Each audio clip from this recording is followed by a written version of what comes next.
Kalau menurut Mas Reza di rumahnya si Andri tuh ada apa sebenarnya?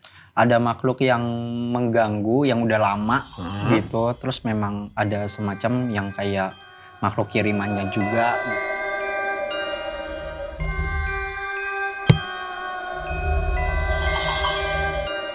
Nah terus ada makhluk yang tadi yang Mas Reza lihat itu yang di tangga tuh kayak semacam pocong gitu. Tapi kalau yang deket di kamar mandi itu ada genderuwo gitu.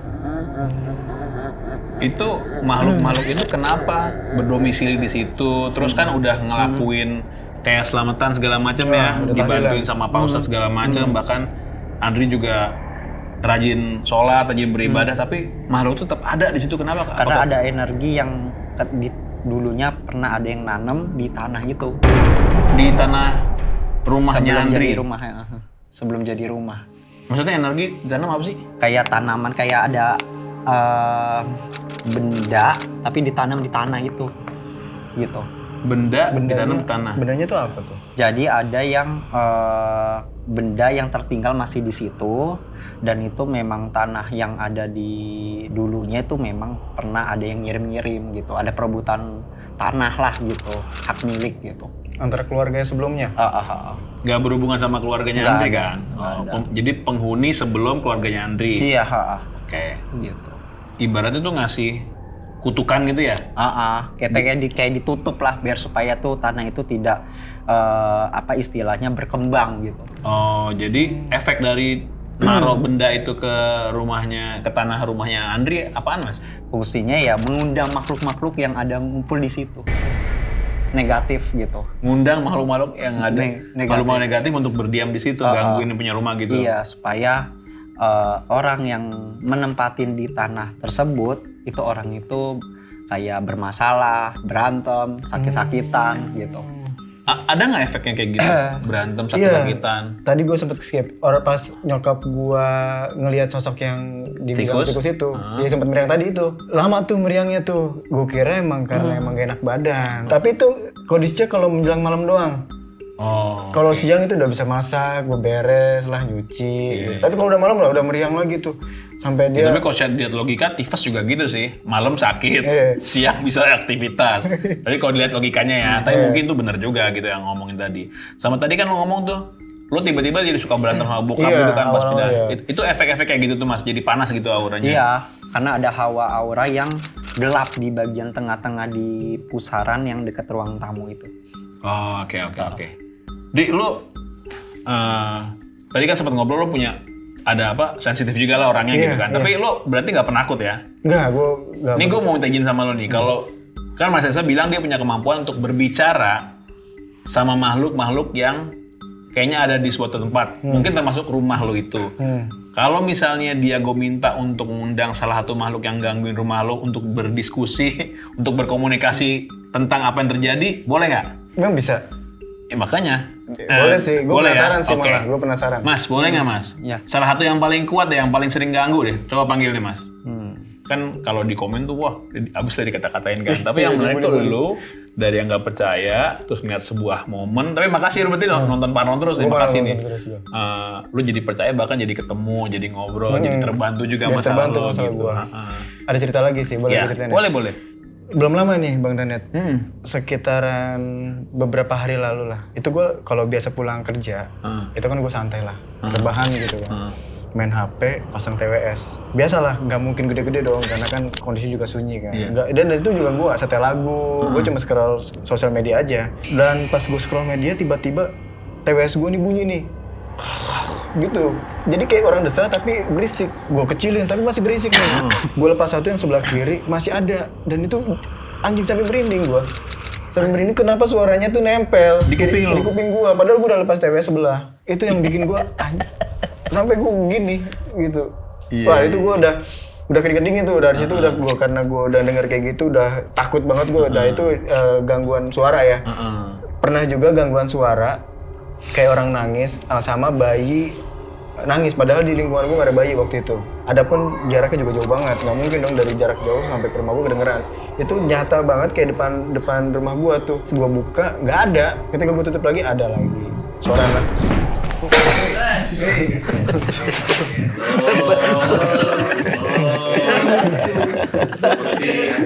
Nyampe ke sini berarti TWS nyampe ke sini. Berarti gue jadi gue. Kaget gua. Ya namanya juga aneh horor komedi ya.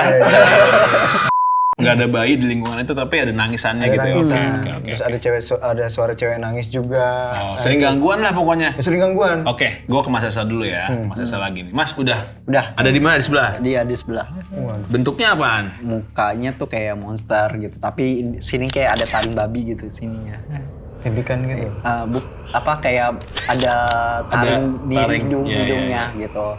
Tapi badannya badan manusia gitu. Ya kalau semacam itu kayak memang sejenis manusia genderuwo gitu. Itu posisinya dia di mana yang tinggi gede itu? Iya di dekat bagiannya dekat kamar mandi itu. Oh, berarti yang si Andri pernah ngeliat itu? Iya. Oke. Sekarang kalau boleh nanya nih, ada namanya nggak tuh si makhluk itu? Dia nggak nyebutin nama, cuma nama-nama yang sering dipanggil dipuja-puja dibilangnya Mbak Suro. Mbak Suro siapa? Nggak tahu loh. Gak tahu gua. Oke. Suruh siapa? Dia maksudnya memuja Mbak Suro? Iya. Mbak Suro.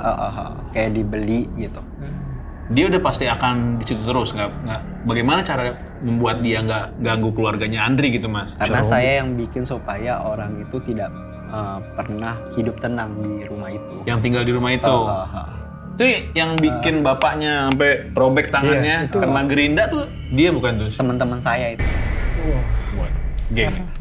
Di keluarga gua kan agamis lah ya. Bokap gua sering baca Quran, Iya. ibadah lah.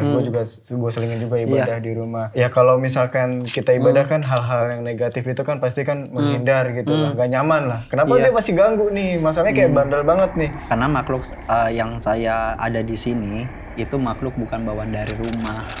Kiriman. Iya, yang saya harus dikirim buat tanah ini gitu. Tapi Tidak boleh dibangun rumah gitu. Oh, mestinya nggak boleh dibangun rumah. Konfliknya zaman dulu itu kuat banget sampai sekarang ya. Itu penunggu yang di rumah itu penunggu asli atau penunggu imigran? Penunggu kiriman. Oh, penunggu kiriman. Makanya serem-serem ya. Penunggu asli masih ada. Saya nggak tahu, cuma saya yang menguasai ini. Saya Kalau gua mau ngusir dia nih, pindahin ngomong. gua pindahin lah ke gunung lah, ke mana kayak gitu supaya gak ganggu keluarga gua, gak ganggu gua, Mas. Gimana tuh supaya dia minggat gitu? Karena ya udah gua Ngeganggu lah ya, nggak nyaman. tahlilin, udah gua ya pokoknya dengan cara-cara yang agamis lah. Kenapa dia masih bandel gitu? Cara ngebuang dia tuh biar nggak ganggu lah minimal. Karena orang yang ngirim itu masih hidup. Dan gua nggak tahu tuh. Nah itu cara taunya yang ngirim gimana? Jadi solusinya Iya. selain mindahin lo bunuh tuh orang. Kenapa asal dong gua? Apa Mas misalnya solusi? Kalau ini emang nggak ada solusinya, emang harus dibuang aja. Apanya yang dibuang? Yang benda tadi itu? Iya, Nah cara makhluknya ini sama energi yang Ditanam yang tadi. aktif, masih aktif Itu ada di di tanah itu. yang tanam benda tadi itu. Jadi bendanya yang dibuang. Jadi kayak kita bersihin, terus dinormalin auranya gitu dari hawa-hawanya biar supaya rezeki yang ada di rumah itu kebuka. Karena ini pakai rezeki yang ketutup. Serem juga ya? Tapi kalau boleh tahu emang ada masalah-masalah ekonomi kah atau apa gitu maksudnya? Seret rezeki gua tuh. Udah sempet di PHK juga. Pokoknya rezeki gua tuh kayak Ini percaya nggak percaya dia nyambung gitu terus. gua gini. Gua sempet 2 kali PHK Bang Danet. Di awal tahun kemarin sampai pertengahan. Nah ini sih lagi normal lagi nih. Cuma rezeki gue tuh kayak gue nyari Mampet aja gitu. mampet aja gitu. Gue mau melakukan sesuatu yang halal jadi susah. Masa ya gue mau ngelakuin yang haram kan nggak mungkin. Ya nggak tahu juga sih. Iya. Oke. Nah gue biar tahu cara taunya benda itu yang ditanam, apakah gue harus buang? Apakah orang Tapi kan sebelum buang harus tahu itu di mana kan. itu gue nggak tahu tuh benda itu di mana. Tapi emang bisa kelihatan Mas ada di mana? Posisinya ada di bagian belakang Belakang rumah. itu ya kalau sekarang sih mungkin dia ditanam itu 2000 2005 2005 2006. 2006. Ya. Lu masih di rumah yang lama itu ya? Masih dari lama gue. Karena gue pindah itu 2017-an lah, 2015. Oh, baru ya? Baru. Gue nggak tahu ya itu gimana gue cari tahu benda itu yang Mas Reza bilang. Apakah gue harus menelusuri? Kan nggak mungkin kalau gue bongkar lagi tuh. Kita mungkin setelah syuting ini lo ngobrol aja sama dia. Kalau lo emang lo kan sudah memutuskan untuk aku percaya nih sama dia. Gitu. Kalau emang itu terjadi di pikiran lo ya lo ajak ngobrol aja Mas Reza. Mudah-mudahan bisa ngebantu sih. Ketemu solusinya ya. Karena siapa tahu dengan syuting ini emang jalan untuk ngebuat rumah lo lebih enak gitu sih. Iya. Jadi Mas enaknya solusinya apa nih? Selain ngobrol sama Mas Reza untuk ngebantuin rumahnya dia, ini Iya. itu masih ada. Masih ada. Dia ngeliatinnya gitu ya? Yang ngeliatin cuma emang ngeliatnya melotot aja. Pantesan gue pusing bang.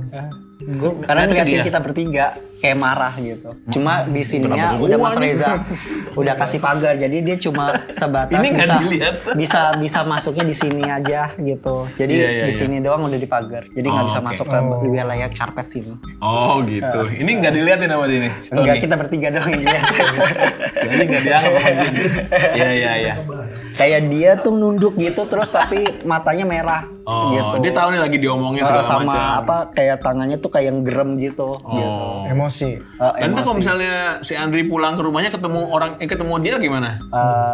Ya nggak apa-apa sih, paling diikat sih, aja. Tarik gitu di hidung. Itu ikut goncengan gak tuh kalau gue balik tuh? ke Ya rumah? enggak lah, Enggak ya? enggak. Oke. Jadi lu ada pertanyaan apa lagi buat Mas Esa setelah syuting ini? Lu biar ngobrol aja. Tapi apa yang lo pingin katakan nih ke Mas Reza atau mungkin ke penonton Parno gitu? Di dalam kondisi satu rumah ya kan kita nggak tahu. Ya pastinya sih harus minta izin ya untuk menempati satu rumah itu. Iya. Itu pertama. Terus kedua, tempat itu strategis atau enggak untuk dibangun sebuah rumah. Kan gue nggak tahu juga tuh sebelumnya rumah gue kayak apa. Terus yang ketiga ya rajin-rajin ibadah lah. Sih gue bilang ya, gue rajin ibadah tapi tetap diganggu juga. Iya makanya itu dia. Tapi karena emang kekuatan udah gede banget tuh. Apa gimana Mas Reza? Ya mungkin itu karena ada legitimasi buat makhluk-makhluk itu buat bisa ganggu lo kali ya mungkin ya gitu. Tapi ya mudah-mudahan semua menjadi lebih baik ya. Iya. Mungkin nanti setelah ini gue Oke. bisa lebih tenang lagi lah. Sip. Ke depan Amin, rumah amin. gue lagi, Pak. Oke, ya udah kalau gitu makasih Andri ya. Terima kasih, Mudah-mudahan semua menjadi lebih baik nih. Amin. Iya makasih properti ya. Ada actionnya juga tadi. Terima kasih telah menonton Parno. Oke. Sebuah acara satu-satu di dunia usaha kata-kata gini kok. Makasih.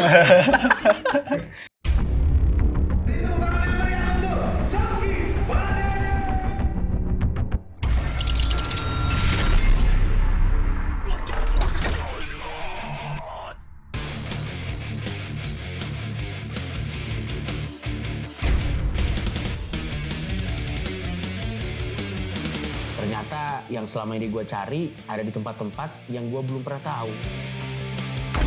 Sejarahnya cukup kelam karena dulu di sini waktu Perang Dunia Kedua Jepang bikin eksperimen sama para tahanannya di sini ya. Benar. Makanannya rasanya enak banget. Ternyata mencari bahagia gue sendiri itu datangnya lebih gokil kalau emang keluar langsung dari lingkup kepala gue.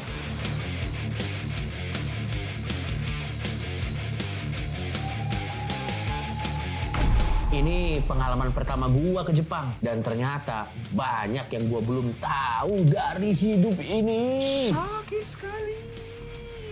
Tapi satu yang gua tahu pasti, ini akan jadi perjalanan awal gua melihat dunia.